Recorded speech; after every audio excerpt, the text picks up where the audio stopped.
Subscribe کیجئے ہمارے channel شاہد رضا اشرفی official کو اور بیل آئیکن کو پریس کیجئے جس سے آپ کو نئے نئے ویڈیو کی نوٹیفیکیشن ملتی رہے۔ تو ناظرین السلام علیکم ورحمۃ اللہ وبرکاتہ۔ آج کا بیان حضرت شاکر علی نوری کا بیان رہے گا کہ حضور سے مانگنے کا صحیح طریقہ کیا ہے۔ حضور سے جب بھی آپ مدد مانگیں تو کس طریقے سے مانگیں، تو پورا بیان ضرور سنیں اور اس پر عمل بھی کریں۔ اور ناظرین آپ سے درخواست ہے، اپیل ہے کہ ہمارے چینل پر اگر آئے ہیں تو ضرور سبسکرائب کر کے جائیں اور ہمیں سپورٹ کریں۔ اللہ تعالیٰ اس کا اجر ضرور عطا کرے گا۔ تو چلیے پورا بیان ضرور سنیں اور اس پر عمل بھی کریں۔ تو چلیے بیان شروع کرتے ہیں۔ اس کا کان بن جاتا ہے جس سے وہ سنا کرتا ہے۔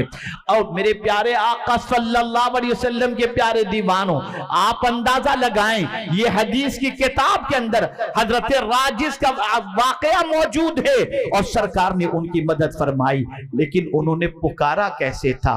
پہلے تو ان کو یقین تھا، اس لیے یقین کی وجہ سے انہوں نے پکارا تھا کہ میرے مصطفیٰ مدد فرمائیں گے، اور ساتھ ہی ساتھ انہوں نے رسمی طور پر نہیں دل سے پکارا تھا۔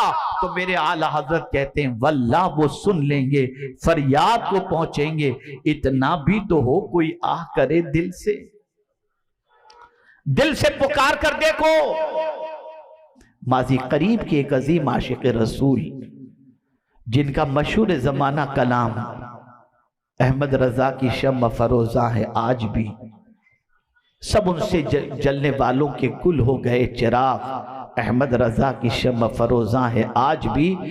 یہ منقبت اعلیٰ حضرت کی، جنہوں نے مدینہ منورہ میں اعلیٰ حضرت کے خلیفہ قطب مدینہ علامہ ضیاء الدین مدنی علیہ الرحمہ کے یہاں عرس اعلیٰ حضرت منایا جا رہا تھا مدینہ شریف کے اندر، اس وقت انہوں نے یہ کلام لکھا تھا۔ مجھے انہوں نے خود یہ حضرت کے خلیفہ قطب مدینہ علامہ ضیاء الدین مدنی علیہ الرحمہ کے یہاں عرس اعلیٰ حضرت منایا جا رہا تھا مدینہ شریف کے اندر، اس وقت انہوں نے یہ کلام لکھا تھا۔ مجھے انہوں نے خود یہ واقعہ بیان فرمایا۔ بڑے عظیم بزرگ تھے، بڑی شفقت فرماتے تھے۔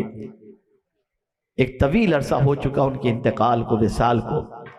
تو مرزا صاحب کے پاس میں بیٹھا ہوا تھا، میں نے عرض کیا حضور کوئی مدینے کی بات سنائیں، غور سے سنیے گا۔ ارشاد فرماتے مولانا ایک بار ایسا ہوا کہ میں مدینے میں تھا اور شدید گرمی تھی اور دوپہر کی چلچلاتی دھوپ تھی، اور وہاں پنکھوں کا انتظام کم، ہر کمرے کے اندر ایئر کنڈیشن ہی ہوتا ہے۔ تو فرمانے لگے کہ دوپہر کے وقت اتفاق سے لائٹ چلی گئی، اور لائٹ جانے کی وجہ سے ایئر کنڈیشن بند ہو گیا۔ میرے کمرے میں جتنے میرے دوست احباب متعلقین موجود تھے، ایک 5-7 منٹ کے بعد ایئر کنڈیشن کے بند ہونے کی وجہ سے بہت تکلیف ہو رہی ہے، اللہ کیا ہوگا، یہ سب شروع کر چکے۔ کوئی پٹھا ڈھونڈ رہا ہے، کوئی دوسری چیز ڈھونڈ رہا ہے جس سے وہ تھوڑی سی ہوا کر کے اپنے آپ کو ٹھنڈک پہنچائے۔ لیکن میں ایک کونے میں بیٹھا تھا، میں نے کسی سے کوئی چیز طلب بھی نہیں کی کہ مجھے پنکھا کرو، مجھے گرمی ہو رہی ہے، کچھ بھی نہیں۔ کافی دیر تک جب لوگوں نے محسوس کیا کہ میں کوئی شکایت اپنی زبان سے نہیں کر رہا ہوں اور میں نہ پنکھا جھیل رہا ہوں، کچھ بھی نہیں کر رہا اور خاموشی سے بیٹھا ہوا ہوں، تو میرے پاس آ کر کے کچھ لوگوں نے کہا کہ مجھے گرمی نہیں لگ رہی۔ قسم کھا کر میں نے کہا مجھے گرمی نہیں لگ رہی۔ انہوں نے کہا حضور ایئر کنڈیشن بند ہے، ہوا آنے کی کوئی جگہ نہیں ہے، اور آپ کہہ رہے ہیں آپ کو گرمی نہیں لگ رہی۔ کہا ہاں۔ کہا حضور ہمیں بھی تو فلسفہ بتا دیجئے، کس وجہ سے آپ کو گرمی نہیں رہی؟ ہمیں گرمی تو شدید محسوس ہو رہی ہے۔ مرزا صاحب نے فرمایا جب ایئر کنڈیشن بند ہوا تم نے فریاد انسانوں سے کی، میں نے فریاد مدینے کے تاجدار سے کی۔ جیسے ہی ایئر کنڈیشن بند ہوا اور تھوڑی دیر کے بعد میں نے گردن جھکائی اور میں نے اپنے نبی سے عرض کیا حضور میں آپ کا مہمان ہوں، کرم کی نظر فرما دیں۔ بس اتنا کہنا تھا، ایسا لگتا ہے کہ گنبد خضرا سے ٹھنڈی ٹھنڈی ہوائیں آ رہی ہیں۔ اے رسول اعظم صلی اللہ تعالی علیہ وسلم کے پیارے دیوانوں، ذرا عشق صحیح کر کے دیکھو، محبت صحیح کر کے دیکھو، صحیح معنوں میں الفت کا چراغ سینے میں جلا کر دیکھو۔ جب یہ کیفیت پیدا ہوگی تب جا کر کے کہیں سے بھی پکارو گے، مدینے کے تاجدار صلی اللہ علیہ وسلم کی نصرت شامل حال ہو جائے گی۔ اے رسول اعظم صلی اللہ علیہ وسلم کے دیوانوں، ظالم لوگ یہ کہتے ہیں کہ سرکار معاذ اللہ دور سے پکارو تو نہیں سنتے۔ ارے نادانوں، ابھی وجود میں دنیا میں سرکار کا جسد اقدس نہیں آیا تھا، شکم مادر میں تھے، لوح محفوظ پر چلتے ہوئے قلم کی آواز کو سنتے تھے۔ اور اس بات پر تو سب کا اتفاق ہے، اور حیرت کی بات ہے فریاد اگر کوئی کرے تو دشمن کہتا ہے کہ حضور نہیں سنتے، لیکن اگر حضور صحابہ کے ساتھ تشریف فرمائیں، اس حدیث کو پڑھتے بھی ہیں، پڑھ کر سناتے بھی ہیں، سرکار صلی اللہ علیہ وسلم صحابہ کے ساتھ تشریف فرماتے، کسی چیز کے گرنے کی آواز آئی تو صحابہ نے عرض کی، سرکار صلی اللہ علیہ وسلم نے صحابہ سے فرمایا تمہیں معلوم ہے یہ کس چیز کے گرنے کی آواز ہے؟ صحابہ نے کہا نہیں۔ سرکار صلی اللہ علیہ وسلم نے فرمایا جہنم میں ایک پتھر گرا تھا، وہ 70 سال پہلے گرا تھا، اب جا کر جہنم کی تہہ کے اندر پہنچا ہے جس کی آواز یہ آئی ہے۔ آپ ذرا سوچو، کہاں جہنم اور کہاں جنت اور کہاں زمین، لیکن مصطفیٰ جان رحمت کی سماعتوں کا عالم یہ ہے۔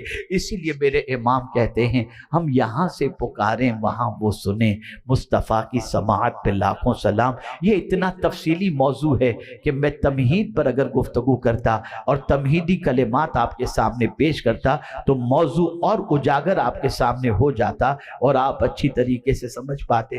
میرے پیارے آقا صلی اللہ تعالی علیہ وسلم کے پیارے دیوانوں، سرکار سنتے ہی نہیں ہیں بلکہ اگر چاہیں تو لوگوں کو سنانے کی صلاحیت بھی اللہ کی عطا سے عطا فرما دیتے ہیں۔ میں آپ کو بتاؤں کون ہے جو کنکر کی آواز کو سن سکتا ہو، کون ہے جو کنکر کی بولی کو سمجھ سکتا ہو، لیکن آپ ذرا سوچو تو صحیح، ایک دشمن اپنی مٹھی میں کنکریاں لے کر حضور سے پوچھتا ہے کہ بتاؤ میری مٹھی میں کیا ہے؟ حضور فرماتے ہیں میں بتاؤں کہ کیا ہے یا یہ مٹھی میں موجود چیزیں بتا دے کہ یہ میں کون ہوں؟ کہا اگر وہ بتا دیں تو سبحان اللہ۔ آپ نے یہ واقعہ تو سنا ہوگا، لیکن سرکار کے کرم کو دیکھو، اختیار کو دیکھو کہ گونگے کو بھی بولنے کی طاقت اور بہرے کو بھی سرکار سننے کی طاقت عطا کر دیتے ہیں۔ آپ ذرا سوچو، کنکری بولنے کی طاقت نہیں رکھتی، لیکن حضور کے کہنے پر کنکریوں نے کلمہ بھی پڑھا، اور وہ کافر جو انسان کی بولی نہیں سمجھتا تھا وہ بھی کنکریوں کے کلمے کو سننے پر تیار ہو گیا۔ پتا چلا یہ مصطفیٰ جان رحمت صلی اللہ علیہ وسلم کو اللہ کی طرف سے عطا کردہ قوت ہے اور یہ طاقت ہے۔ اے رسول اعظم صلی اللہ علیہ وسلم کے دیوانوں، ہم ایسے دور سے گزر رہے ہیں، ایسے حالات سے گزر رہے ہیں جہاں ہمارا رشتہ نبی سے توڑا جا رہا ہے۔ دشمن ہر چیز کو تسلیم کرنے کے لیے تیار ہے، کلمہ پڑھتا ہے، محبت رسول اور نبی کا امتی ہونے کا دعویٰ بھی کرتا ہے، لیکن جب بات حضور کے اختیار کی آتی ہے، کمالات کی آتی ہے، معجزات کی آتی ہے، تو پھر کہتے ہیں نہیں نہیں نہیں نہیں، سرکار کو معاذ اللہ پکارنا شرک ہے۔ العیاذ باللہ، العیاذ باللہ۔ وہ کون ہے جو مصیبت میں حضور کو پکارتا نظر نہیں آتا؟ نادانوں، میں ایک سوال آپ کی سماعتوں کے حوالے کر کے اور خاص طور پر ان لوگوں کی سماعتوں کے حوالے کرنا چاہوں گا جو حضور صلی اللہ علیہ وسلم سے بے اعتنائی برتتے ہیں اور رسول رحمت صلی اللہ علیہ وسلم سے اپنے تعلق کو کمزور کرتے ہیں اور رسول اعظم صلی اللہ علیہ وسلم کو معاذ اللہ اپنے جیسا انسان تصور کرتے ہیں۔ میں ان سے صرف اتنا کہوں گا، ذرا سوچو تو صحیح، قیامت میں کون کام آئے گا؟ تمہارا کوئی مولوی کام نہیں آئے گا، تمہارا کوئی شیخ الحدیث کام نہیں آئے گا، تمہارا باپ کام نہیں آئے گا، تمہاری ماں کام نہیں آئے گی۔ ایک ہی ذات ہوگی جس کے جھنڈے تلے سب کو جمع ہونا ہے، اور ایک ہی ذات ہوگی جس کی سنی جائے گی۔ اسی لیے میرے اعلیٰ حضرت کہتے ہیں، سنتے ہیں کہ محشر میں صرف ان کی رسائی ہے، گر ان کی رسائی ہے لو